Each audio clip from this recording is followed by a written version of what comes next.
The wake-up call. I woke up to the unmistakable sound of a beeping machine. The kind that makes you feel like you're attached to something fragile. Something you don't really want to acknowledge. My head felt like someone had slammed it with a sledgehammer, and for a moment, I thought maybe I was still dreaming. But I wasn't.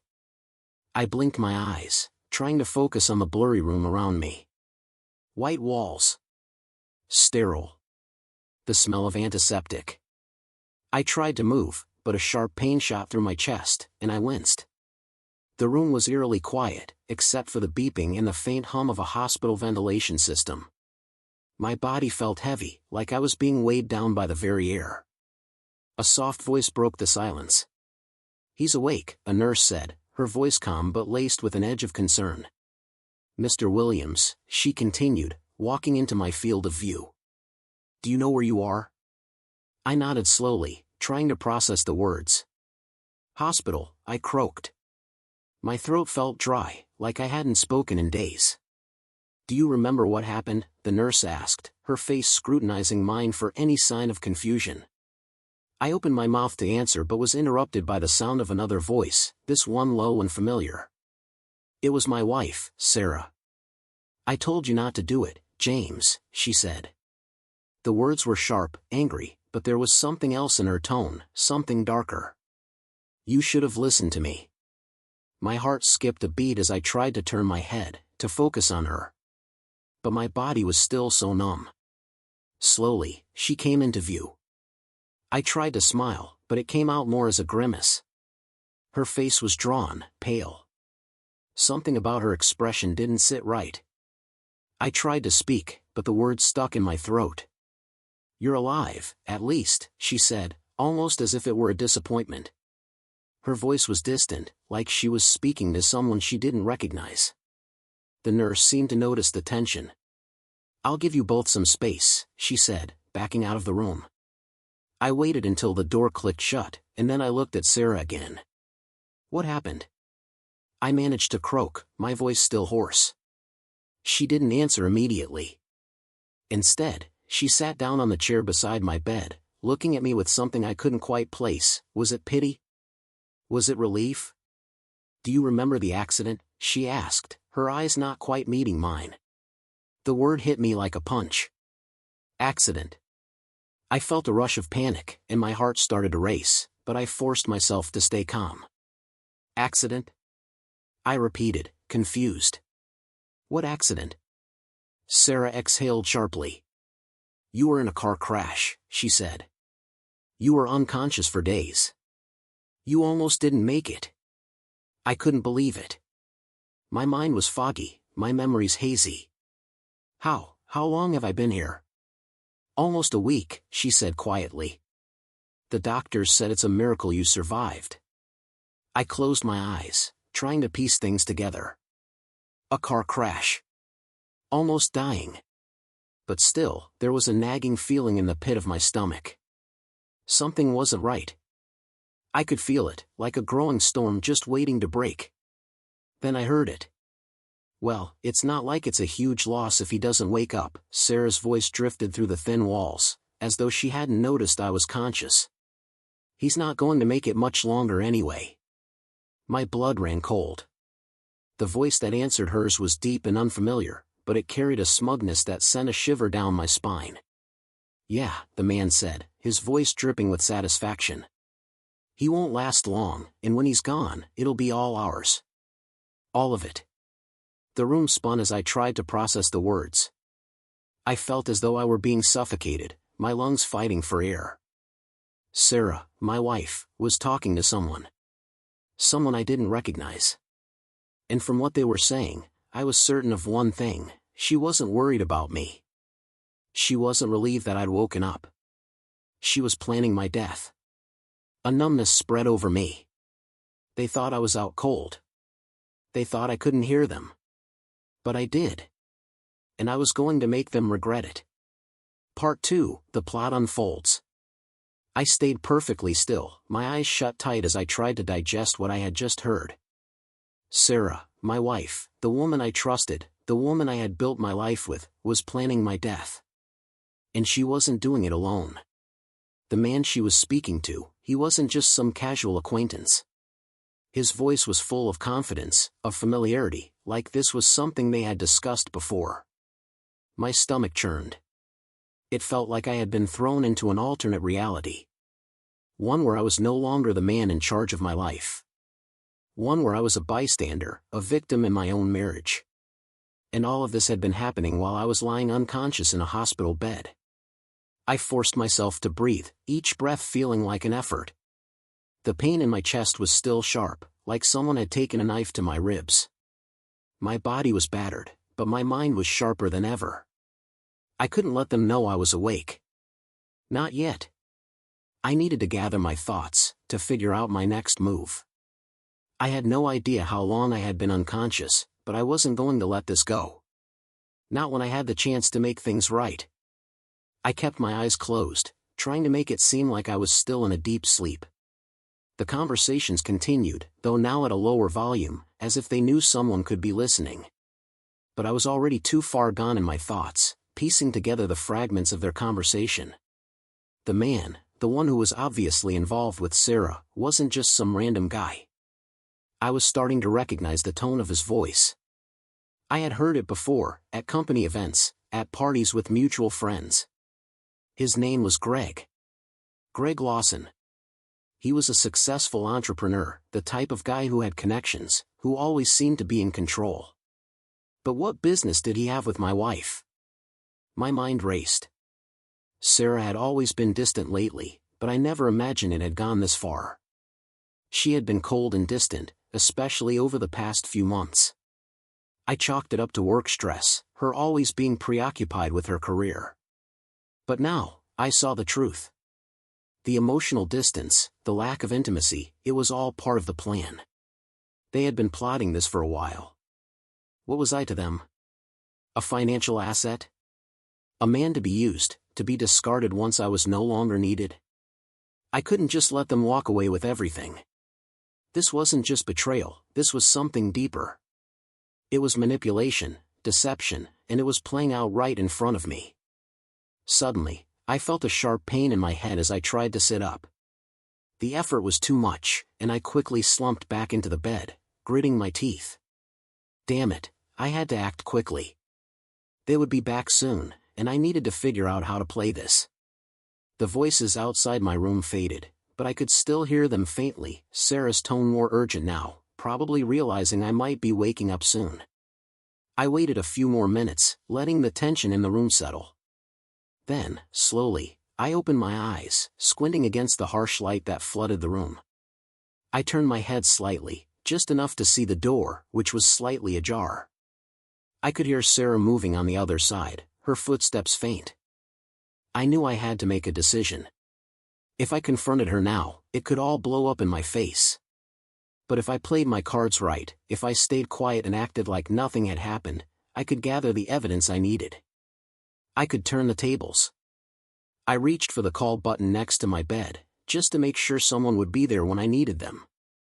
The nurse would be in soon to check on me, and I needed to make sure I looked weak, vulnerable, like I hadn't overheard anything. It was a game now, a game I needed to play carefully. One wrong move, and I would lose everything. A few minutes later, the door creaked open, and Sarah stepped into the room, looking more disheveled than I had ever seen her. Her face was pale, and her eyes were slightly red, as if she had been crying. But there was something off about her, something cold in her demeanor. "James," she said, her voice shaky but controlled. "How are you feeling?" I wanted to laugh. How was I feeling? I was feeling betrayed, furious, and completely blindsided. But I kept my voice steady. "I'm fine," I said, glancing at her. "Just a little tired." She nodded, taking a seat in the chair by the bed. She didn't meet my eyes as she settled into the chair, her hands clasped tightly in her lap. Her usual confident posture was gone, replaced by something more defensive. I was worried," she said after a long silence. "You gave us all a scare, James. You can't keep doing things like that." I raised an eyebrow. "You're worried?" I repeated, feigning confusion. You were talking about me like I was already dead just a few minutes ago. The color drained from her face. Her lips parted, but no words came out. For a moment, she looked like a deer caught in headlights, and I couldn't help but feel a sick satisfaction as I watched her squirm. What are you talking about? She finally managed to stammer, her voice barely audible. I stared at her, not bothering to hide the accusation in my eyes. Don't pretend, Sarah. I heard everything. Her hands clenched into fists, and her expression hardened, but she didn't say anything. She couldn't. Not with the truth hanging in the air between us. You were planning it, I continued, my voice low, steady. You and Greg, you were planning to take everything from me. To kill me off and live like kings. How long has this been going on? How long have you been sleeping with him? Her face twisted, and for a brief moment, I saw something that made my blood run cold, fear. But then, just as quickly, it was gone, replaced by a deflection that sent a chill down my spine. You don't understand, James, she said, her voice soft but venomous. You were never going to survive the accident. You've been useless for months. Greg is the one who has been taking care of me. You were always too busy with your job, with your fake life. My chest tightened, my breath catching in my throat. It wasn't just a betrayal. It was a lie. A deep, dark lie. I'm not done yet, Sarah, I said, my voice hardening. And neither are you. Part 3, the game begins. The silence that followed my accusation was suffocating. Sarah didn't say a word for what seemed like an eternity. Her eyes darted around the room, looking anywhere but at me. I could practically see the wheels turning in her head, trying to figure out her next move. The fact that I had caught her off guard gave me a sense of control, something I hadn't felt in days. She finally spoke, her voice trembling, but there was an underlying edge to it. You don't know what you're talking about, James. You don't understand how things really are. I could see the tears beginning to form in the corners of her eyes, but this time, they weren't tears of guilt. No, these were the tears of someone who had been caught, someone who knew their world was about to come crashing down. Don't try to spin this, Sarah, I said, my voice low and dangerous. I heard everything. I know what you and Greg have been planning. You thought I wouldn't wake up, didn't you? Thought you could get away with it. She flinched at my words, but I didn't give her the chance to respond immediately. I was on the offensive now, and I wasn't going to let her dictate the pace of the conversation anymore. What's your plan, Sarah? I asked, my voice growing colder. Do you think I'm just going to lay here and let you and your lover take everything from me? From us? You think I'm too weak to fight back? Her face paled even further, and she looked down at her hands, clenched in her lap.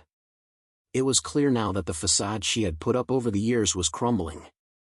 The perfect wife, the devoted partner, the woman who had played her role so well, now she was nothing more than a scared little girl trapped in the web she had spun. You don't know what it's like, James, she whispered, almost pleading. I've been carrying everything for so long. The pressure, the lies, the loneliness.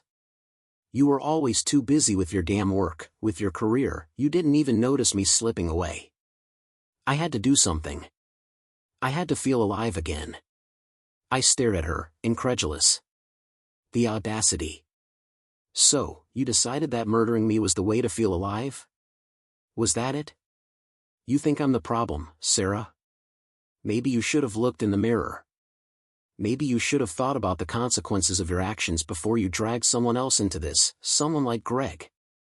Sarah winced at the mention of Greg's name, her eyes flickering with a mix of anger and shame. You don't understand, she muttered again, her voice weak. He's been there for me. You don't get it. He's the one who actually listens. He's the one who cares. A bitter laugh escaped my lips. Oh, I get it, all right. You were never interested in me, Sarah. You've been using me for years. I was your ticket to a comfortable life, a life where you could be seen as the perfect wife. But it's all been a lie. All of it. Her face crumbled, and for a brief moment, I saw the raw emotion she had been hiding. It wasn't remorse. It wasn't guilt. It was anger, pure, unbridled rage. "You don't know anything about me," she snapped, her voice growing louder. "You think you have the moral high ground? You think you're some innocent little saint in this? You think I was the one lying? Maybe you should have paid attention to the way I was slipping away, James. Maybe if you didn't bury your head in your work, you would have realized that I was dying inside." Her words struck a chord deep within me, but I didn't let her see it. I wasn't going to give her the satisfaction of seeing me flinch. "You can't blame me for your mistakes, Sarah. I was trying to build a life for us, to give you everything you wanted. I didn't deserve this." For a moment, there was silence. She stared at me with venom in her eyes, her chest heaving with each breath. I could see the tears now, but they weren't tears of regret, they were tears of frustration, of anger. She wasn't going to break down. Not yet. But I wasn't done. I leaned forward slightly, my voice growing more intense. "Here's the deal, Sarah," I said, my words deliberate. "You and Greg think I'm weak, that I'm some helpless fool lying in a hospital bed. But you're wrong. I've been doing my homework. I've been watching. I've been preparing for this moment. And now, you're going to learn something about me. Something you clearly never understood." Her eyes narrowed, but I could see the fear creeping in. She wasn't used to this version of me. The version who was done being a victim. "I'm not going to play by your rules anymore," I continued. "And you should know this, if you think you're going to walk away with my money, with everything we built together, you're sorely mistaken." Sarah's lips parted, her face a mix of disbelief and panic. She opened her mouth to speak, but I held up a hand, stopping her. "I'm going to get out of here, Sarah. And when I do, you and Greg won't know what hit you." She swallowed hard, her eyes darting to the door. She stood up abruptly, her face flushed with anger and fear. "You don't know what you're saying," she hissed. "You're in no position to make threats. You're nothing, James. You're a dying man in a hospital bed." I watched her, unblinking. "We'll see about that." With one last furious glance, Sarah stormed out of the room, leaving me in silence once again. I leaned back against the pillow, the weight of the situation sinking in. There was no turning back now. Part 4, The Plan. As the days passed, I began to piece together my plan. I didn't know how long I had before Sarah and Greg caught wind of my awareness, but I knew I had to act quickly.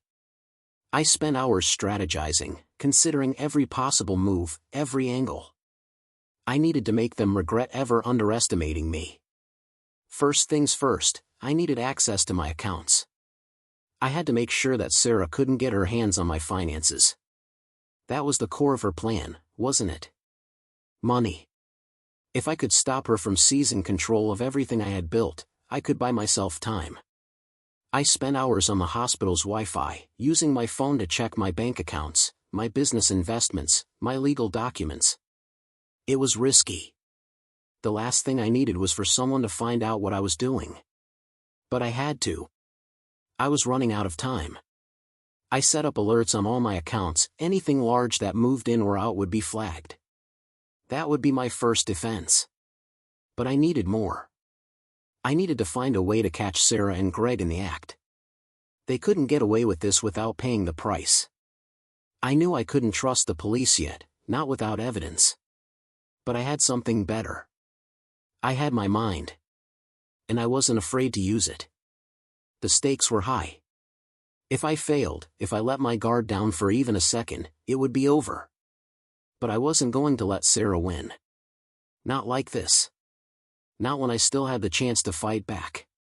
Part 5, The Counterattack. I spent the next few days and a daze, my mind racing with thoughts of revenge, of getting back what was rightfully mine.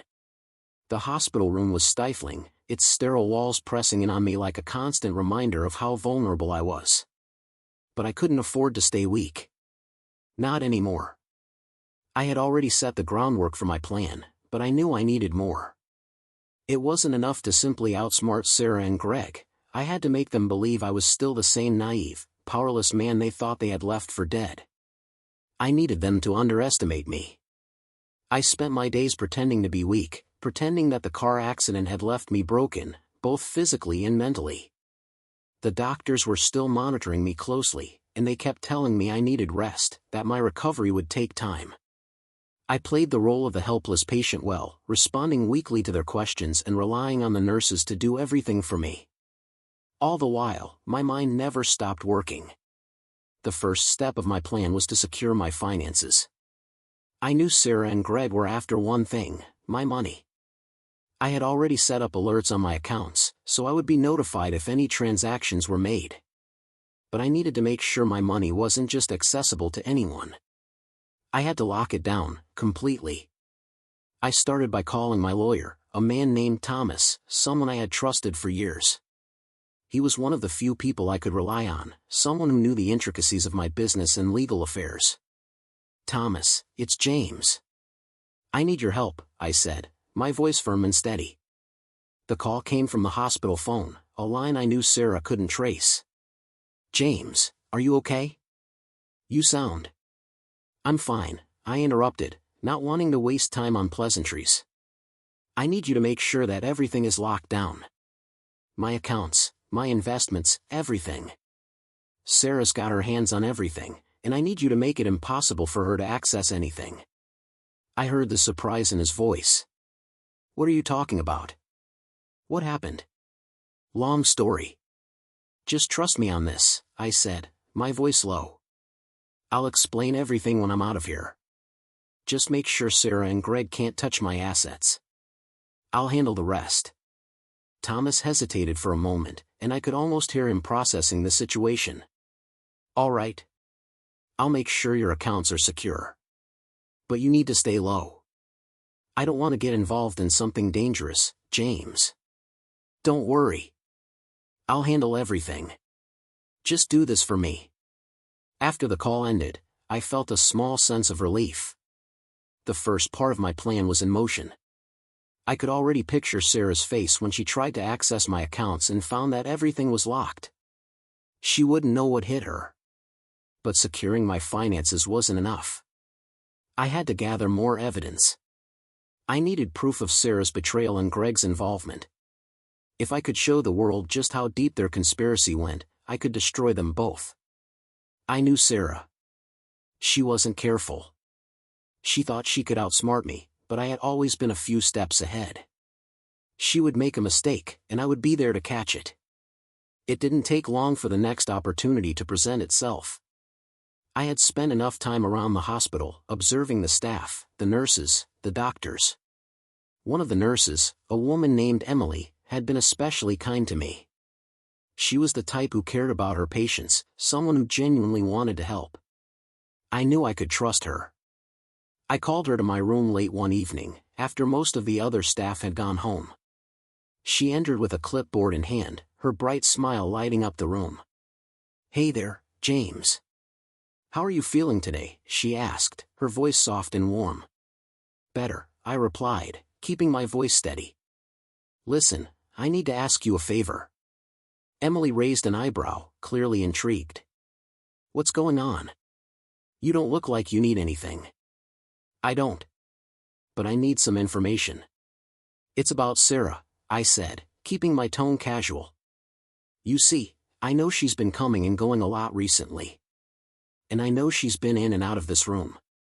Her expression faltered, just for a second, but it was enough for me to catch. "I don't know if I should," she started, but I cut her off. "I'm not asking for anything illegal, Emily. Just a little help. I need to know who's been visiting me. And who's been bringing me things, any paperwork, any packages. I can't trust Sarah right now. She's been hiding things from me, and I need to protect myself." Emily hesitated.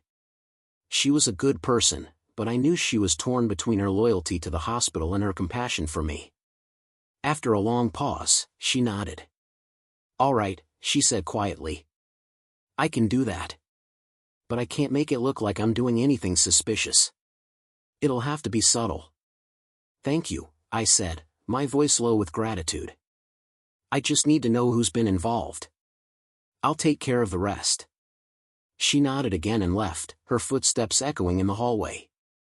I watched her go, my mind already planning my next move. This was it. The pieces were falling into place. My revenge was no longer a fantasy. It was becoming a reality. Sarah and Greg had no idea what was coming for them. They thought they had me trapped, thought I was too weak to fight back. But soon, they would learn that they had underestimated me. The game was just beginning. Part 6, The Trap Tightens. The days blurred together in the sterile haze of the hospital. I wasn't just recovering, I was preparing. Every moment was spent organizing my thoughts, piecing together fragments of information, and quietly working behind the scenes to gather the evidence that would bring Sarah and Greg down. I had Emily in my corner, and with her help, I began collecting subtle details. She kept me updated on the visitors to my room, on the packages that came and went, and most importantly, on Sarah's frequent appearances.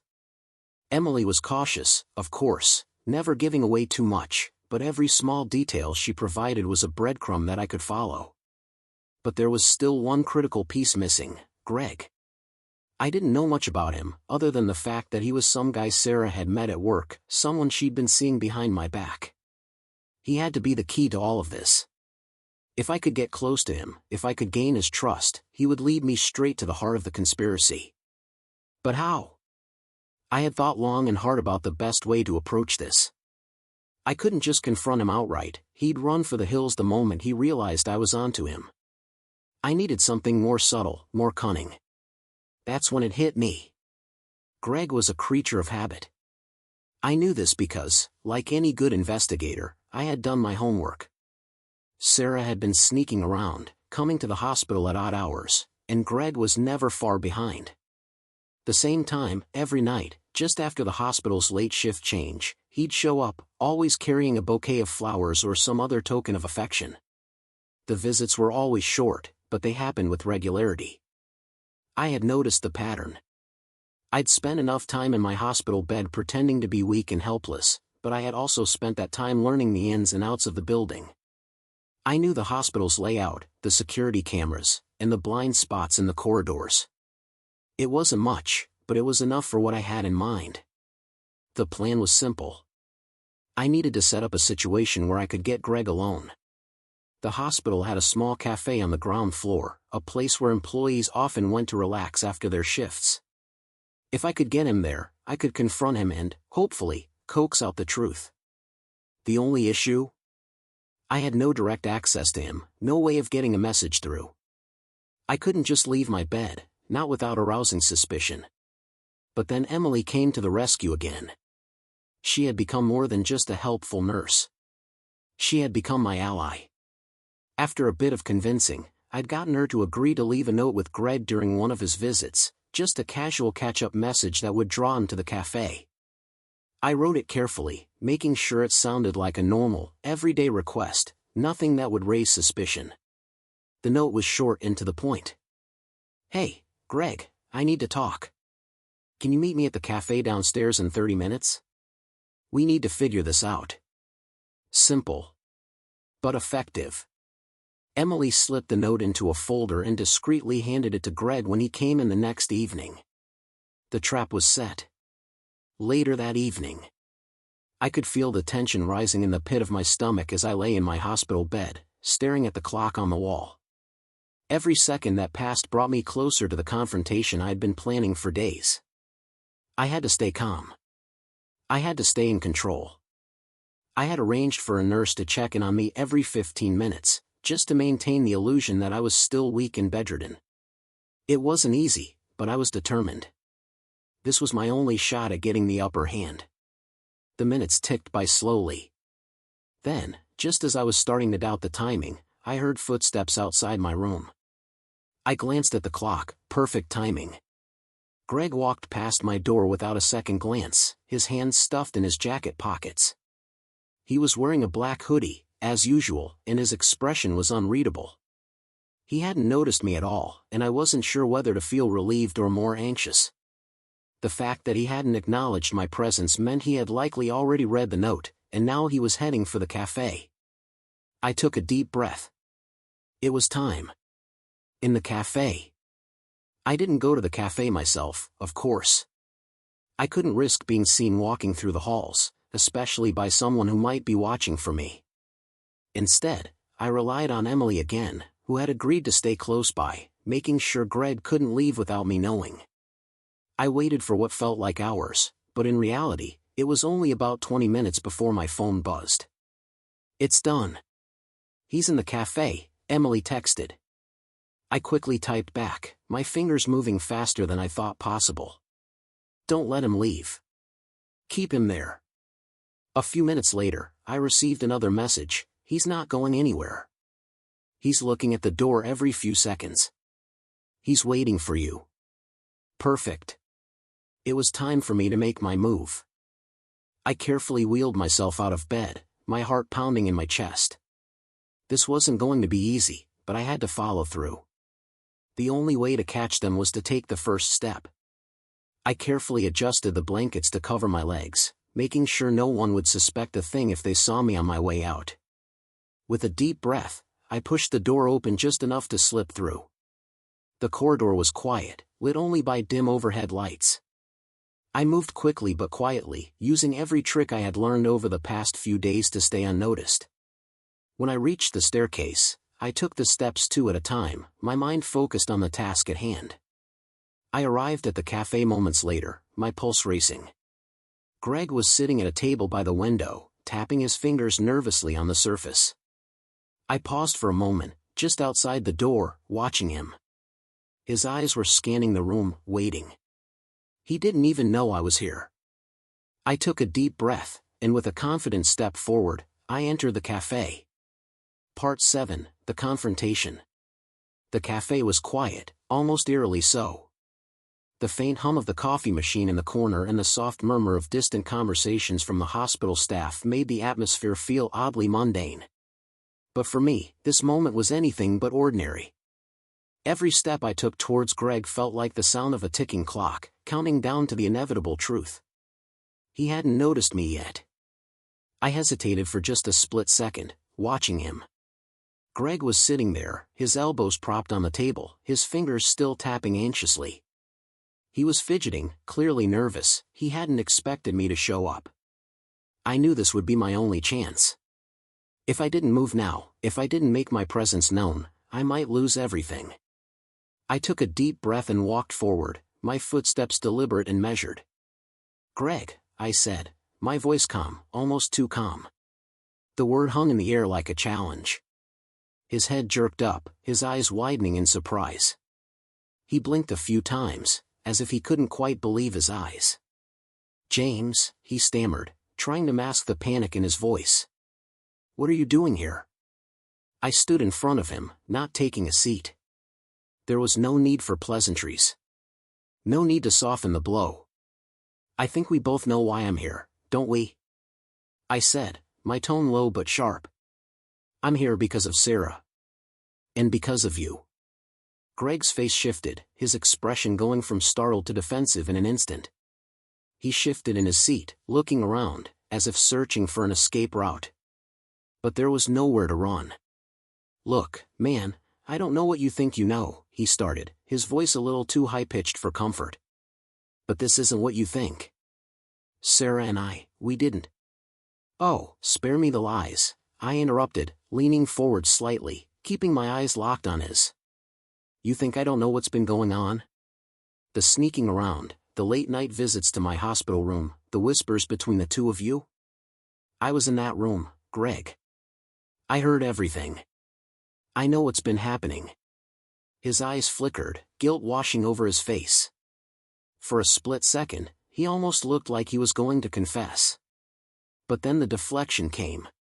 "Look, James," he said, sitting back in his chair, trying to regain his composure.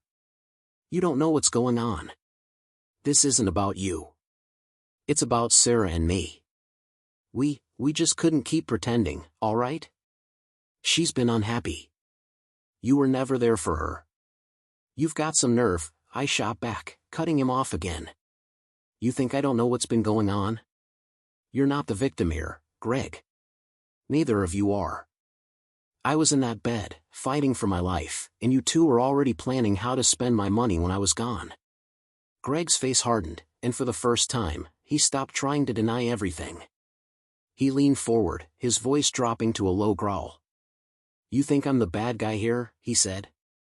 "You don't know what it's like to be with someone who's already checked out. Sarah's been pulling away for months, James. You weren't there. You don't get to act like some saint in all this." His words hit me like a slap in the face, but I didn't flinch. He was trying to make me feel guilty, trying to turn the tables.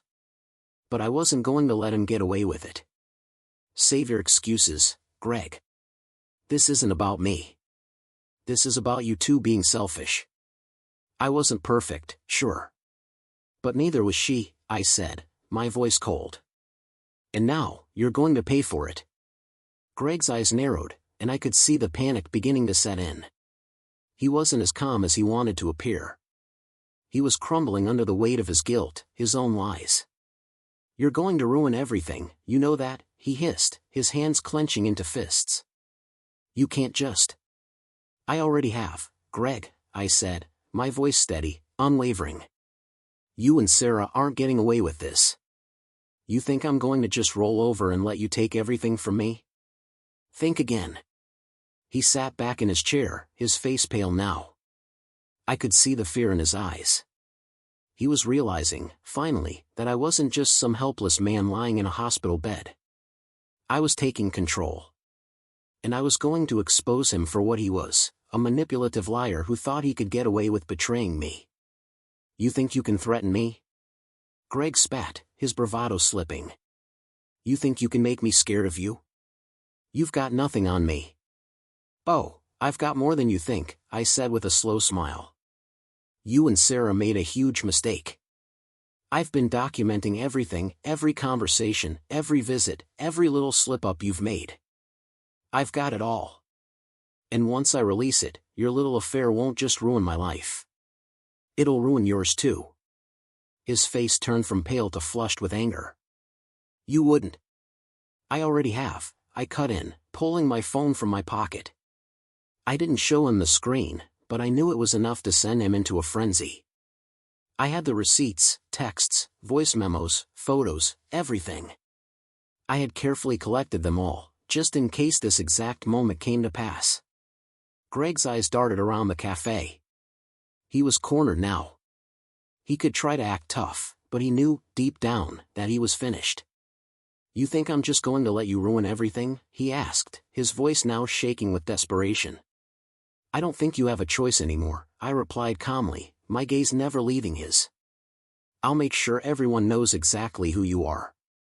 And when I'm done with you, you'll never be able to look anyone in the eye again." I watched the anger drain from his face, replaced by fear. It was the fear of losing everything, the affair, the money, the life he had been building on lies. It was over. And the best part? He didn't even see it coming. Part 8, the final showdown. I could see the defeat in Greg's eyes. He wasn't the cocky, confident man who had walked into the cafe just minutes ago.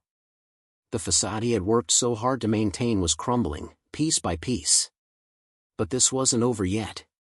Greg might have been the first domino to fall, but Sarah was the one who needed to see the full extent of my plan. She was the mastermind behind everything. She thought she could take me down, but I was about to turn the tables completely. I didn't waste any more time with Greg. His fate was sealed. I had what I needed from him, and now it was time to deal with Sarah. I stood up from the table, not bothering to say another word to Greg. He didn't deserve any more of my energy. I knew exactly what I had to do next, and it was time to put it into motion. Sarah's confrontation. It was nearly midnight when I arrived back at the hospital. The hallways were quieter now, the usual hustle of the day replaced by a calm, almost eerie silence. The lights flickered overhead, casting long shadows on the walls. I had made sure to stay out of sight from most of the staff, but I knew my way around the building well enough to avoid detection. My heart was steady, my mind sharp. The final piece of my revenge was just a few steps away. I entered my room and found Sarah sitting by my bedside, just like I had expected. She was scrolling through her phone, oblivious to my presence. Her hair was messy, her eyes red from crying, and for a moment, I almost felt sorry for her. Almost. "Sarah," I said quietly, my voice smooth and controlled. She jumped, startled, and immediately shoved her phone into her purse, trying to regain some semblance of composure. "James, you're awake. You should be resting," she said with forced cheerfulness, standing up quickly. "What are you doing out of bed? You need to stay still. You've been through a lot." I didn't respond immediately. Instead, I took a few slow steps toward her, my gaze never leaving hers. I watched her, studying her every movement, every small tell that would reveal her true feelings. "You think I don't know?" I said finally, the words coming out quietly but with a sharp edge. She froze, her expression faltering for just a split second. "Know what?" she asked, though I could hear the tremor in her voice. "You think I don't know about you and Greg?" I asked, crossing my arms, now standing just a few feet away from her. "About the affair, the plotting, the money. All of it." Her eyes widened, and she took a step back, trying to maintain some distance, but I could see the panic building in her. "James, no," she started, shaking her head as if trying to convince herself that I didn't know what I was talking about. "You're wrong. This is all in your head. Greg and I cut her off. "You don't get to lie to me anymore, Sarah. I know everything. The visits, the phone calls, the plans. I heard you and Greg talking about what you'd do when I was gone. You were already planning how to spend my money before I even woke up." Her face went pale, and for the first time, I saw real fear in her eyes. She wasn't pretending anymore. She wasn't putting on the innocent act. "James, please, don't do this," she said, her voice shaky now. "I never meant for things to get out of hand. I didn't think you'd..." "Didn't think I'd what?" I asked, my voice cold now.